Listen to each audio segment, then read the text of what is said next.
ओम विष्णु नमः। प्रेम से बोलिए विष्णु भगवान की जय, लक्ष्मी मैया की जय। पौष मास शुक्ल पक्ष की पुत्रदा एकादशी का महात्मा। युधिष्ठिर बोले, हे श्री कृष्ण, आपने शुभ करणी सफला एकादशी का वर्णन किया, अब कृपा करके शुक्ल पक्ष की एकादशी का महत्व बतलाइए। उसका नाम क्या है, कौन सी विधि है तथा उसमें किस देवता का पूजन किया जाता है। भगवान श्री कृष्ण ने कहा, हे राजन, पौष मास के शुक्ल पक्ष की जो एकादशी होती है उसे बतलाता हूँ, सुनो। महाराज, संसार के हित की इच्छा से मैं इसका वर्णन करता हूँ। राजन, उपरोक्त विधि से ही यत्न पूर्वक इसका व्रत करना चाहिए। इसका नाम पुत्रदा है। यह सभी पापों को हरने वाली उत्तम तिथि है। समस्त कामनाओं तथा सिद्धियों के दाता भगवान नारायण इस तिथि के अधिदेवता हैं।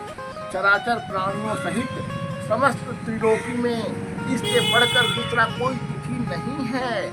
पूर्व काल की बात है, भद्रावती पुरी में राजा सुकेतमान राज्य करते थे। उनकी रानी का नाम चंपा था। राजा को बहुत समय तक कोई वंशधर पुत्र नहीं हुआ, इसीलिए दोनों पति पत्नी सदा चिंता और शोक में डूबे रहते थे। राजा के पितर उनके दिए हुए जल को शोकोच्छ्वास से गरम करके पीते थे। राजा के बाद और कोई ऐसा नहीं दिखाई देता जो हम लोगों का तर्पण करेगा। यह सोच सोच कर पितर भी दुखी रहते थे। एक दिन राजा घोड़े पर सवार हो गहन वन में चले गए। पुरोहित किसी को भी इस बात का पता न था। मृग और पक्षियों से सेवित उस सघन कानन मतलब जंगल में राजा भ्रमण करने लगे।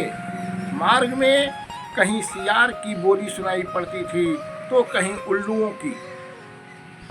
जहां तहां वृक्ष और मृग दृष्टिगोचर हो रहे थे।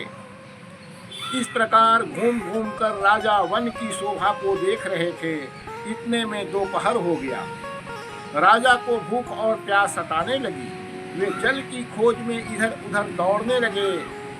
किसी पुण्य के प्रभाव से उन्हें एक उत्तम सरोवर दिखाई दिया, जिसके समीप मुनियों ने बहुत से आश्रम बनाए थे।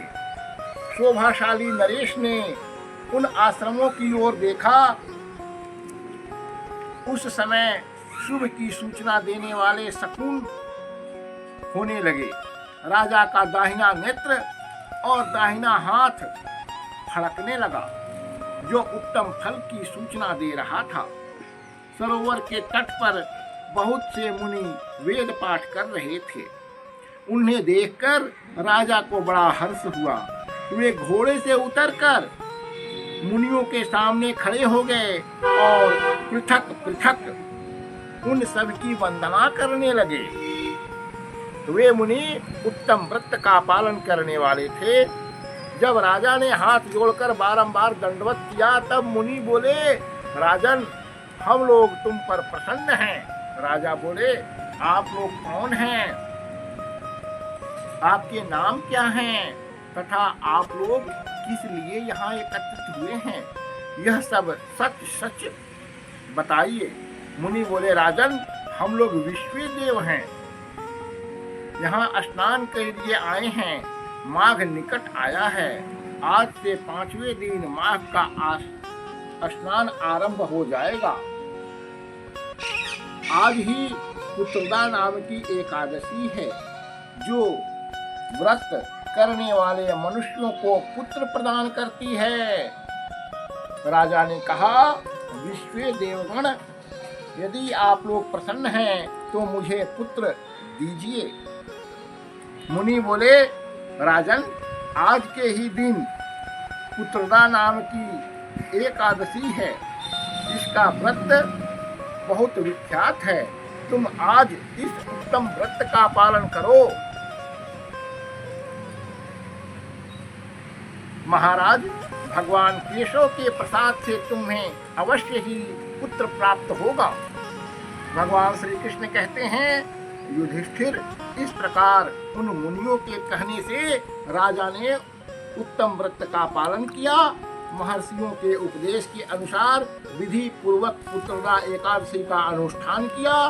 फिर द्वादशी को पारण करके मुनियों के चरणों में बारंबार मस्तक झुकाकर राजा अपने घर को आए। तदंतर रानी ने गर्भ धारण किया। प्रसव काल आने पर पुण्यकर्मा राजा को तेजस्वी पुत्र प्राप्त हुआ, जिसने अपने गुणों से पिता को संतुष्ट कर दिया। वह प्रजाओं का पालक हुआ। इसीलिए राजन, पुत्रदा का उत्तम व्रत अवश्य करना चाहिए। मैंने लोगों के हित के लिए तुम्हारे सामने इसका वर्णन किया है। जो मनुष्य एकाग्र चित्त होकर पुत्रदा एकादशी का व्रत करते हैं, वे इस लोक में पुत्र प्राप्त करके तत्पश्चात स्वर्गगामी होते हैं। इस महात्म्य को पढ़ने और सुनने से अग्निष्टोम यज्ञ का फल मिलता है। प्रेम से बोलिए विष्णु भगवान की जय, लक्ष्मी मैया की जय, राधे कृष्ण भगवान की जय। ओम जय जगदीश हरे, स्वामी जय जगदीश हरे। भक्त जनों के संकट, दास जनों के संकट क्षण में दूर करे।